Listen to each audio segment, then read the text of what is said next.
With Iowa down and many more states to go, the two frontrunners are already looking a little bit shaky. Here's what I mean. Hillary, entering the race as the clear number one, was practically tied with Bernie Sanders, neck and neck.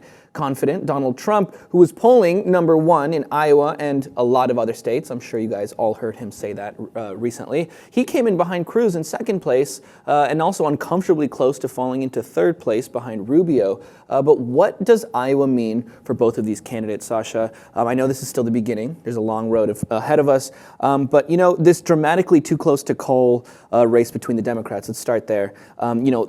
In the beginning, they were both kind of saying this was a victory for both of them, although Hillary was able to nudge herself in the end by, I think, like 0.3% or something. She ended up winning by a very, very slight margin. But even though she won, to me, I feel like that should still be worrying in a lot of ways. If you're going to allow me to like kind of look at the big picture here, for starters, we're talking about Hillary Clinton here, who had this race fixed out for her. I mean, she has every advantage in the world here, let alone then you have Bernie Sanders, who's virtually unheard of a year ago, coming in, right? And coming in and giving her a really hard time here.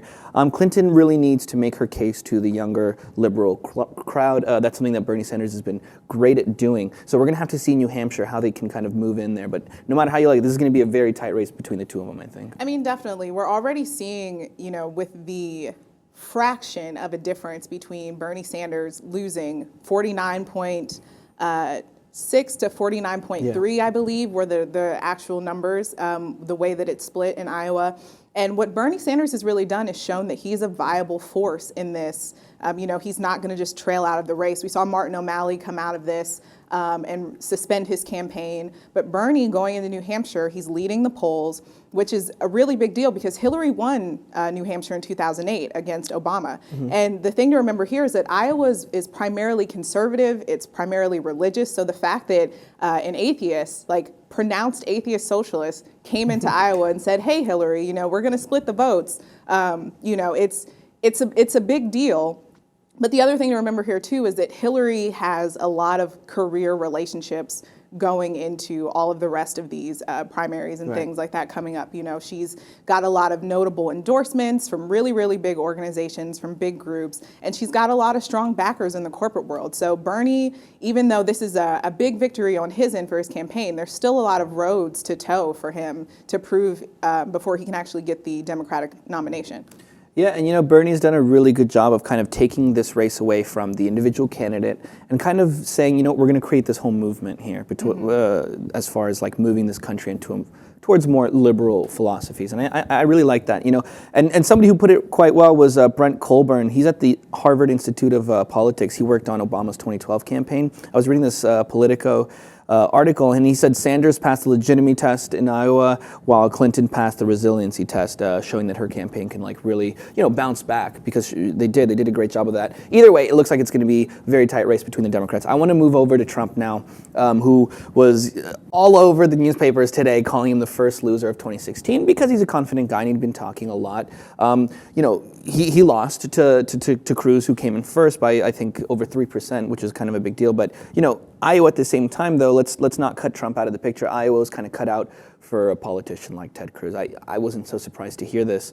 I mean, you really need the evangelical vote, for example, to win in a state like Iowa. And we've seen that Trump hasn't been so good trying to convince, you know, religious people of his legitimacy when it comes to the Bible, for example, and stuff like that. So you got to know what you're talking about. I think this state in particular was kind of cut out for Cruz. Yeah, you know, it's interesting because the GOP in Iowa voting history has not always been great. In 2012, they voted for Rick Santorum, and we all see how far that situation got.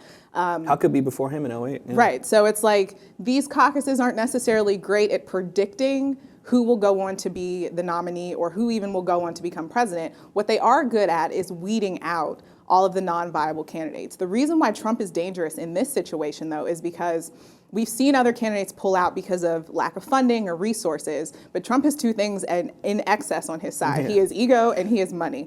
So I highly doubt that this happening in Iowa is going to, if anything, it's just going to fuel the flames of his ego, and he's going to go out there harder than before and say, okay, you know, I'm going out here, I'm running for president, nobody's taking that from me. I highly doubt we'll see him fall back.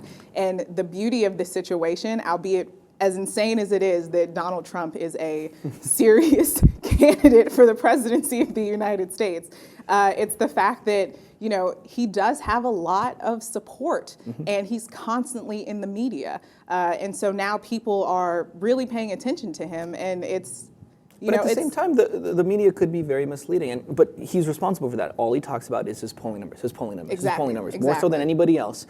And we see that's clearly not the case, because if we were going to go by his polling numbers, he should have been the big winner in Iowa, and he wasn't. But you brought up a pretty good point, though. He's not going to come out of the race. So what if he gets more and more desperate? I'm trying to picture what a desperate Trump is going to look like, as opposed to like an angry, kind of on fire Donald Trump. Is there any difference between? Well, there might be. Maybe, like you said, he might go even harder. But personally, I think he needs to chill with the insults. I think he needs to actually show up to the states where he wants to win, right? He didn't even bother going to the last debate, and I think that actually ended up hurting him a lot. So I guess we'll have to see what happens in New Hampshire, guys. That's it for Iowa, so let's see. New Hampshire's next.